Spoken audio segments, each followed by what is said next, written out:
Halo semua, selamat datang lagi. Di pembahasan kali ini, kita bakal bongkar-bongkar soal salah satu pahlawan tanpa tanda jasa di dunia internet, network switch.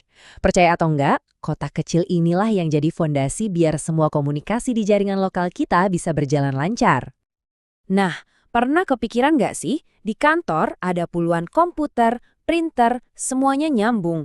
Tapi kok bisa ya mereka ngobrol satu sama lain tanpa tabrakan data atau salah kirim? Jadi gini, di balik layar itu ada satu alat pintar yang kerjaannya ngatur semua lalu lintas data. Inilah masalah yang didesain untuk dipecahkan oleh network switch. Oke, jadi ini dia rencana kita. Kita mulai dari yang paling dasar dulu, apa sih switch itu? Terus kita bedain dua jenis utamanya. Setelah itu, kita intip sedikit otaknya, belajar bahasanya lewat command line, dan terakhir kita coba lakuin beberapa settingan awal yang krusial banget. Siap? Yuk, kita mulai? Yuk, kita mulai dari yang paling dasar dulu. Sebenarnya, apa sih fungsi dari kotak kecil yang punya banyak lubang colokan ini? Gampangnya gini, bayangin aja switch itu kayak polisi lalu lintas digital di sebuah persimpangan. Waktu komputer kamu mau kirim file buat di-print, switch ini tugasnya mastiin file itu sampai ke printer yang bener, bukan malah nyasar ke komputer temen kamu. Jadi dia ini pusat komunikasi yang bikin semuanya efisien dan teratur. Oke, sekarang kita udah ngerti kan switch itu gunanya apa. Sekarang kita lihat yuk dua tipe utamanya yang bakal sering kamu temuin. Soalnya peran keduanya ini beda banget. Nah, di sini kelihatan jelas bedanya. Switch unmanaged itu ibaratnya kayak terminal listrik biasa. Kamu tinggal colok, langsung nyala. Udah, gitu aja. Simple, makanya cocok buat di rumah atau kantor kecil. Nah, beda cerita sama managed switch. Ini lebih kayak stop kontak pinter. Emang sih, perlu disetting dulu. Tapi sebagai gantinya, kamu punya kontrol penuh. Kamu bisa ngatur tiap colokannya, buat keamanan, misahin jaringan, dan banyak fitur canggih lainnya. Inilah yang dipakai di perusahaan-perusahaan besar. Nah, kalau di dunia kerja, di kantor-kantor besar, nama-nama ini nih yang bakal sering banget kamu temuin. Mereka inilah pemain-pemain utama yang bikin managed switch, yang jadi tulang punggung jaringannya perusahaan. Terus, apa sih yang bikin manage switch ini begitu powerful? Jawabannya simple, karena dia punya otaknya sendiri. Sama kayak komputer, dia punya sistem operasi. Nah, ini dia kuncinya. Sistem operasi kayak Cisco OS, inilah yang ngasih kita kemampuan buat ngatur dan ngontrol switch-nya. Untuk pembahasan kali ini, kita akan fokus ke iOS-nya Cisco sebagai contohnya ya. Terus gimana cara kita ngobrol sama OS-nya ini? Ada beberapa cara. Pertama, bisa lewat port console, jadi kita colok laptop langsung ke switch-nya. Atau cara kedua, bisa juga dari jarak jauh lewat jaringan, pakai yang namanya telnet, atau yang lebih aman, SSH. Apapun caranya, kita tetap butuh aplikasi yang namanya terminal emulator, kayak putih gitu, buat ngetik perintah-perintahnya. Begitu kita berhasil connect, jangan harap ada tampilan grafis yang cakep ya, dengan tombol-tombol dan menu. Yang muncul itu cuma layar hitam sama tulisan, atau yang kita sebut command line. Yuk kita lihat gimana seorang admin jaringan jalan-jalan di berbagai level akses di dalam Cisco iOS.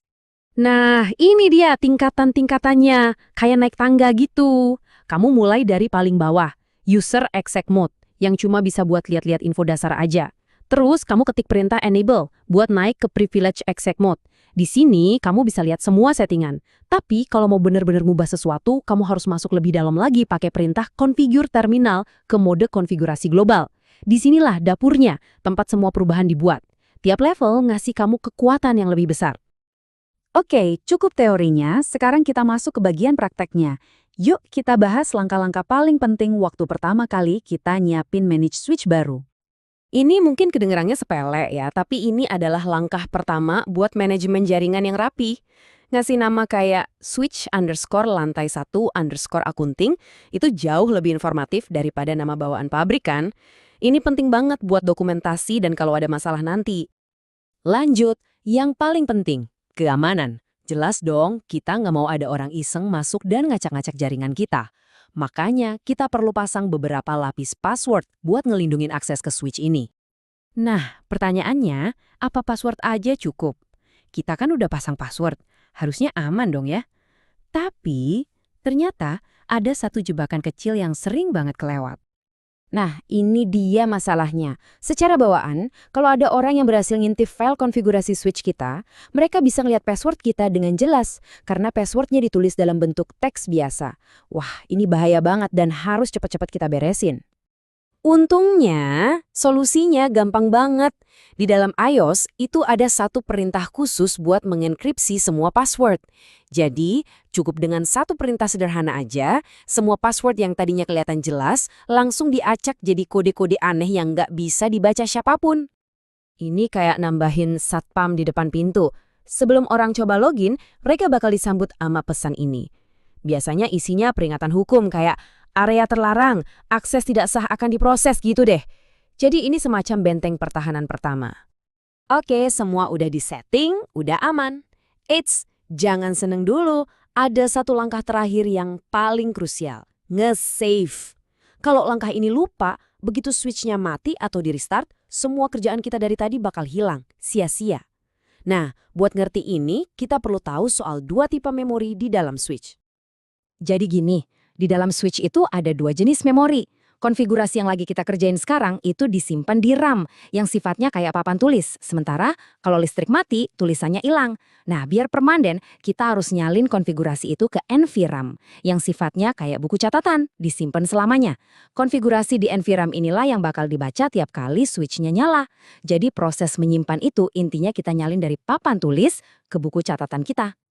Oke, kita udah nempuh perjalanan panjang nih, dari konsep dasar sampai konfigurasi awal yang aman.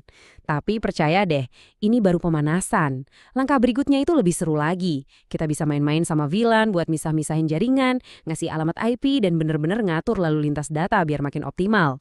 Nah, kira-kira apa nih yang bakal Anda konfigurasikan pertama kali di switch Anda?